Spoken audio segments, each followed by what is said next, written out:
Welcome to A Jewish Mother and the Latina. We are very excited today because we are going to be talking to somebody who's going to give us information about something I've always been curious about. We have Maggie from 911. Maggie, yes, from out of state. Maggie, how are you? I'm good. Living the life here in Florida. It's good to see you. You're retired now? Yes. From 911 operator?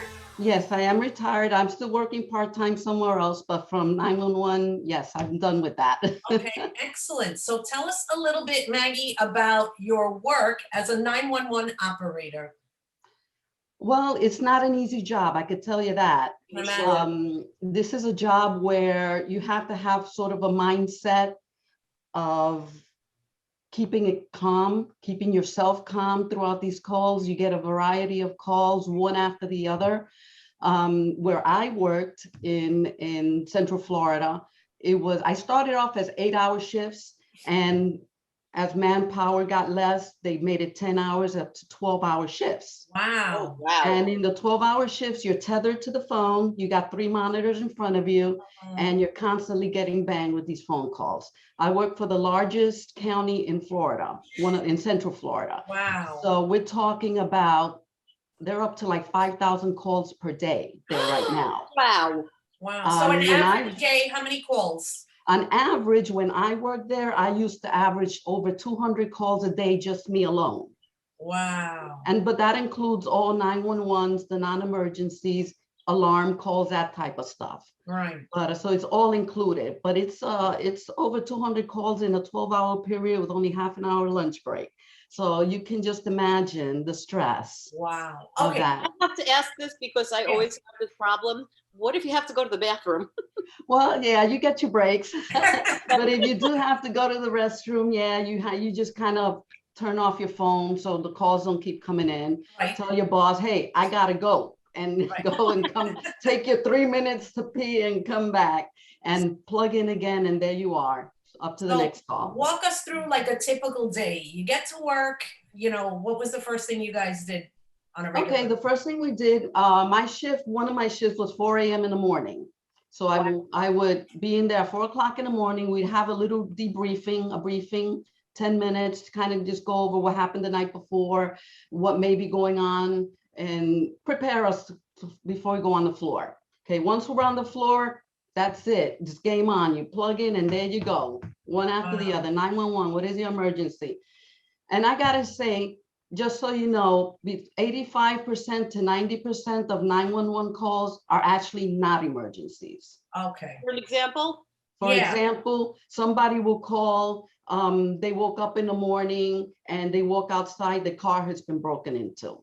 Okay. Not a life and death emergency. That's not a 911 call? No, it's not a 911. So you have to kind of, I'm sorry. That would be more of a local precinct kind of call. Yeah, well, yeah, what we have is the 911 phone. Then we have our non-emergency line, which is something I would like to stress here for everybody to know. Look up your local non-emergency number, store it in your phones. I didn't either. Store it in your phones, because you never know when you may need it. Not everything is a life and death emergency. Right. Give us a few of your funniest. Oh my. Because I know you got a lot of heavy ones over the course of how many years did you say? 16 years. 16 years. I'm sure you had some really, really bad. Yeah. I've had a lot of rapes, kidnappings, carjackings, murders, attempted murders. Yeah, and that stuff stays with you. Yeah. To this day, I still remember a lot of the calls I've taken. But I also have had a lot of funny, crazy calls. So tell us one of the most ridiculous things you've ever dealt with. Oh, the most ridiculous thing is people calling for McDonald's gave me the wrong chicken nuggets. Or, I've had that. I've had a mom, my son doesn't want to get up to go to school. I need a deputy. I really, seriously, people. I need a deputy. Yes. To get the kid out of bed? To get the kid out of bed. And I got to tell you, my husband has been to those calls. Right. Your husband is a retired police officer. He's retired 40 years almost. And Wow. he's been to those calls where he's had to go, and what does he do? He just drags the kid out of bed. Okay, get up and go to school. Oh, they're allowed to do that kind of stuff? Well, Like, you know, come on, you're dude. not supposed to, Right, not but physically, but come on, dude, really. exactly. Come on, am I really here for that? But Wow. that stuff like that. One of the weirdest calls I've had, and it was pretty a serious call. It was a suicidal call because, of course, we have to be therapists as well on the Yes. phone. We have no training for this. Okay, this is just you in there as a human being, human to human. So here we are. Here I get this call. This young man wants to throw himself in front of a bus. Oh, okay, he's on a payphone. So I'm like talking to this kid, and he's in his 20s, and he's crying. And the one thing I can't deal with is the man crying. I could deal with a lot of stuff, but I hear a man crying, it breaks my heart. For some reason. So I'm talking to this young man, and he's really hurting. I can tell something is really wrong. And so I'm trying to build a rapport with him. So until the deputy, at the same time, I'm typing everything with the dispatcher, and I'm sending the deputies out. But at the same, I'm doing all this at the same time. Okay, so finally, I didn't know what else to say to the kid, because there's just so much you can do, and it's taking forever for the deputies to get there. So finally, out of the top of my head, I just said to him, hey, what do you like? What are your hobbies? And he started to tell me things like he liked to sing. So you know what I did? I made him sing to me on the recorded line. I said, oh, why don't you sing to me? And the kid started singing to me, and I was like, oh yeah, that's great. He had a good voice. Right. So he sang to me, and I kept him on the line singing until the deputies got there. At the end of this conversation, this young man had fallen in love with me. Okay. He asked me out on a date. What? He says, he told me, when I get out of the psych hospital, No way. and I come and take you out. And I'm like, at the other end, I'm like, what? In my head, I don't know what to say to this.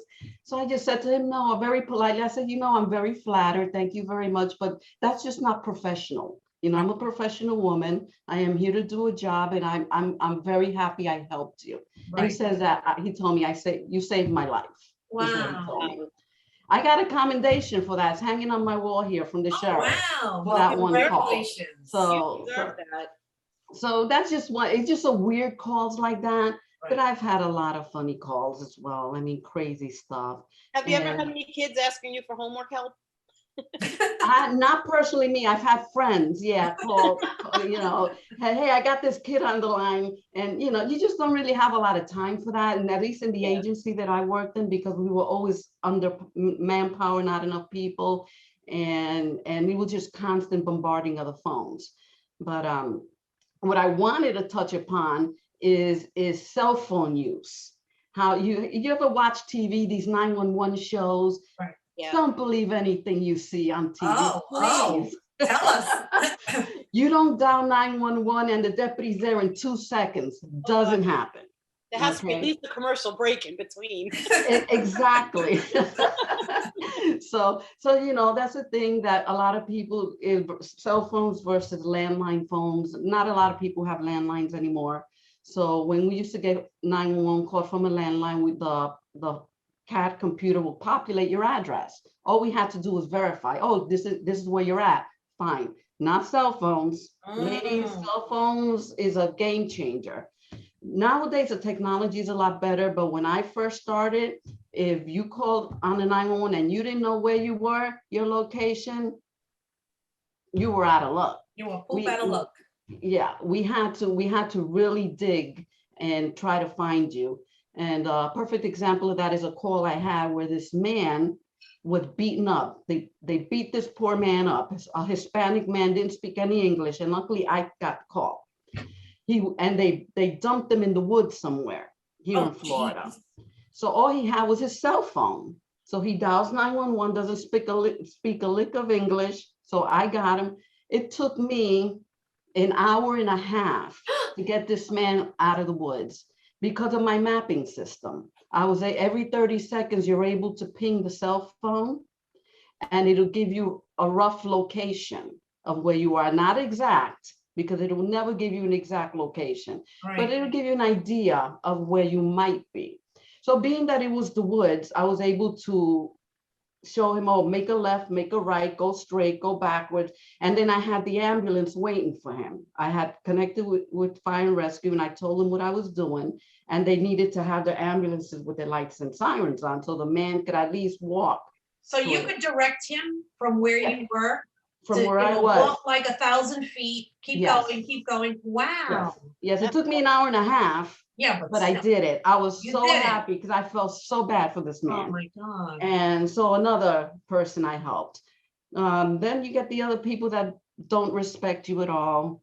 And they just call you names Wow. and say what a waste of life you are. And, and you know, you just gotta laugh at that stuff because what are you gonna do? Right. Exactly. You know, So what is your advice to people who are calling 911?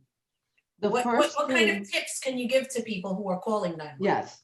The first thing you want to know is your location. That's the very first question we're going to ask you. Location. Because again, you're on a cell phone. It's gonna come off of whatever tower, cell tower, and that tower may not route you to the correct jurisdiction. For example, I got a call one time from New York City. How? Don't ask me. It kept bouncing off cell towers until it rang into our agency. Oh my goodness. And I asked her, well, where are you? Because I couldn't find this person. Tell me, well, I'm in Queens, New York. I'm like, hello?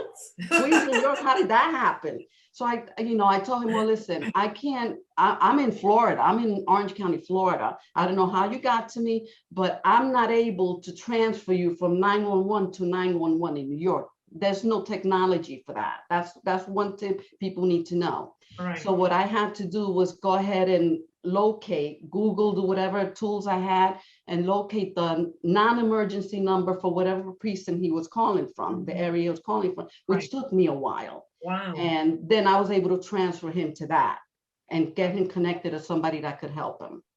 So that has happened to me several times there. So it's really important to know where you are on a cell phone.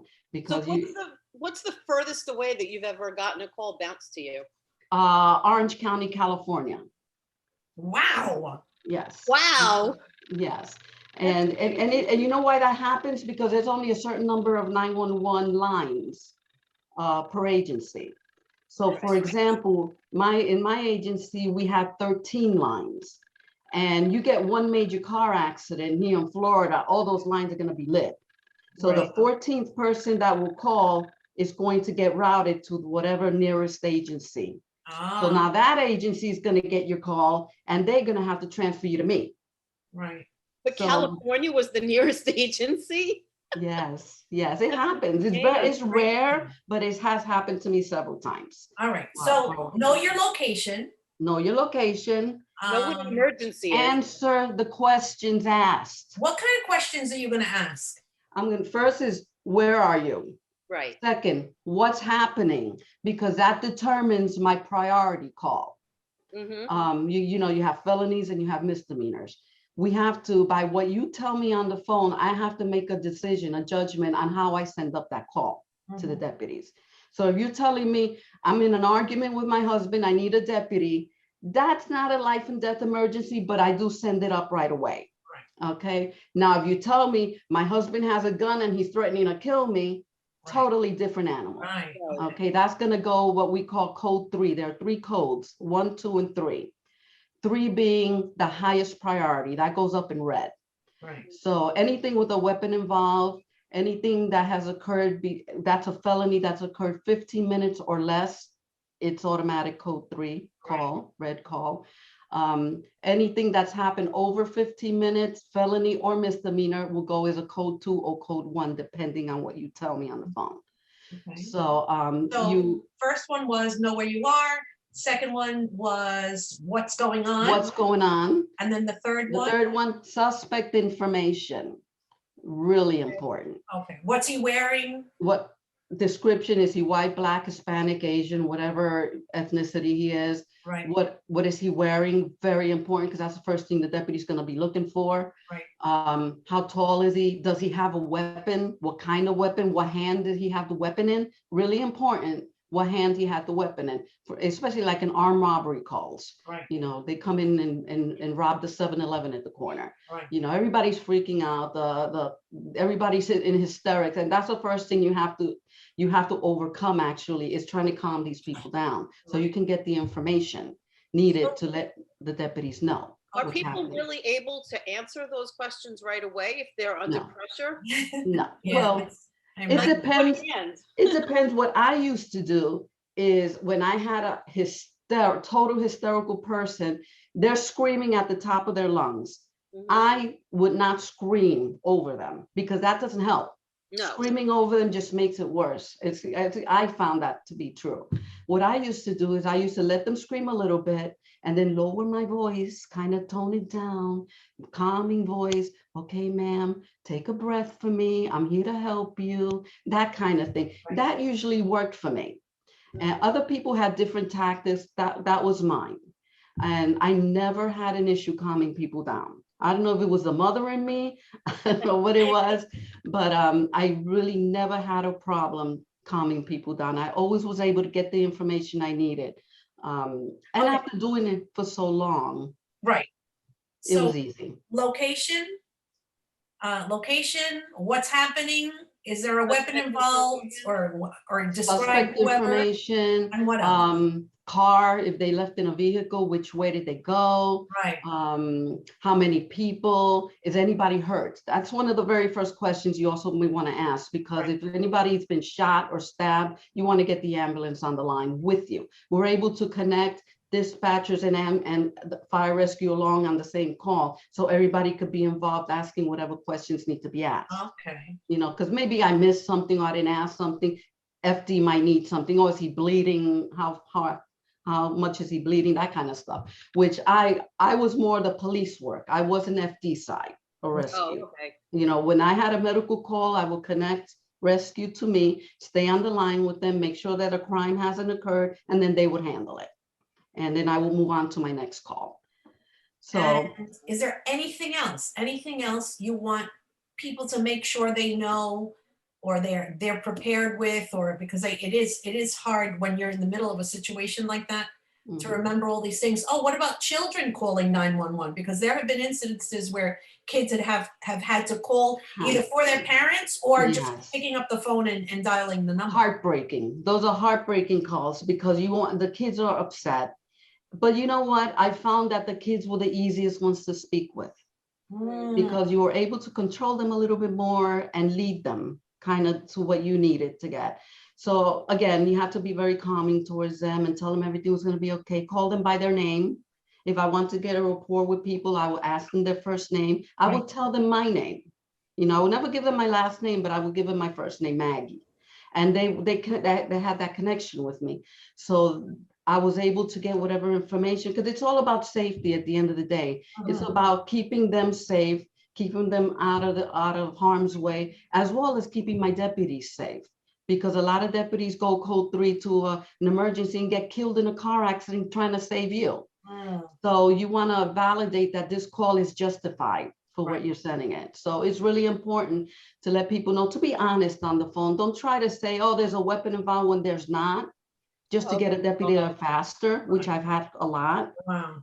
And also probably to train, to train your kids at home. Yes. You know what to do in case of an emergency. You can pick up the phone. Yes. You let them know what's going on. You know, they should really teach them the address. What's your address? Absolutely important. I taught my kids that from the get-go since they were babies. And but it happens. My youngest daughter dialed 911 3 times when I was on my honeymoon. Oh, and the deputies came to the house. Oh, I mean, you know, but they knew that was my house, so they figured something was happening. Wow. So it happens. Children are going to do what they're going to do. And when they're getting a lot of 911 hang-up calls, we have to respond to that. Even though if you verify to me that everything's okay, I call you back, say, hey, I just got a 911 call from your house. Is everything okay? Verify your address. If I hear, and you kind of get it after a while, you kind of hear there's a screech in the voice, or it doesn't sound right. If it doesn't sound right, probably not right. Right. So you're going with your gut. I go with my gut, and I would send a deputy, just to verify. Is there a code for them to not use their sirens if it's that kind of a situation? Well, if it's a life and death emergency, the required policy and procedures that they have to use the lights and sirens, especially going to a call, because you get people who don't listen to lights and sirens. They can get into car accidents and stuff. Right. But what they can do is once they get close, they can turn it off, and just so that turn off the lights and kind of sneak in there, which my husband has done plenty of times to get to calls. And but I gotta tell you, I miss it. I do miss it. Yeah, I do. I do. I Are really you still do. involved with the police department in your second I am. act? I am. My second act, I'm not in the communication center. I work in the fleet section, which is a non-stress job. I deal with the deputies and the cars. I drive their patrol cars everywhere to be detailed or fixed or whatever. So That's you see me, awesome. I'm driving patrol cars and people get out of my way. I'm like, oh, this is cool, I would be putting on the siren and the lights just for What fun. if Oh, that I can't do. No. I What if wish. someone That'd be flags you cool. down? Like, what if someone flags you down because they If think you're somebody flags me down for whatever reason, I have the radio and I'm able to get on the radio Okay. because I'm trained to use it and let them know, hey, this is I'm Maggie from Fleet. I have a crash here or whatever the situation. It hasn't happened and I hope it doesn't, because Right. I'm used to being behind the scenes, not in front of the scenes. right. That's my husband's job, Tonight. No problem. And It was a pleasure. this is really vital information. It And is. It I'm is. so happy you did this for us. It's really important. I have one more question for you, Sure. Maggie. What kind of training did you have to go through for this? Yeah. Okay, when I first started training, there wasn't much training back in the day. They kind of put you in there with somebody plugged in with you, 3 different people, and 1 month with 3 different people, and then you were on your own. That's pretty much, it was sink or swim. Nowadays, because of bad things that have happened with 911 operators that have failed to do their jobs, the state of Florida, I don't know how it's New York, but the state of Florida has made it mandated that every 911 operator has to be certified. So by the time I left, I was certified. I had to go through classes. I actually became an instructor for the agency. And I taught 911 as well as taught trainees on the floor. So I wore a lot of hats there. But now, yes, if you're going to any agency, I think you have to be certified. You have to go through 3 or 4 months of training before you're even allowed to be on your own. So it's a lot of work. Yeah, that's an important thing, I think, to be trained properly. Absolutely. You have people's lives in your hands. Absolutely. And not everybody's cut out for this job, which I found training people. And for some reason, they used to give me the young kids, the kids out of high school that want to be 911 operator. And, it's like being a mom to these kids. And I'm behind them and I'm teaching them and they're fooling around. I listen. This is not, if you're serious about this job, you need to stop fooling around. I'm not your mother. I'm not here to be your mother. I'm here to train you properly. Right. And I had this one kid that had a call, and it so happened my husband ended up taking this call as an armed robbery.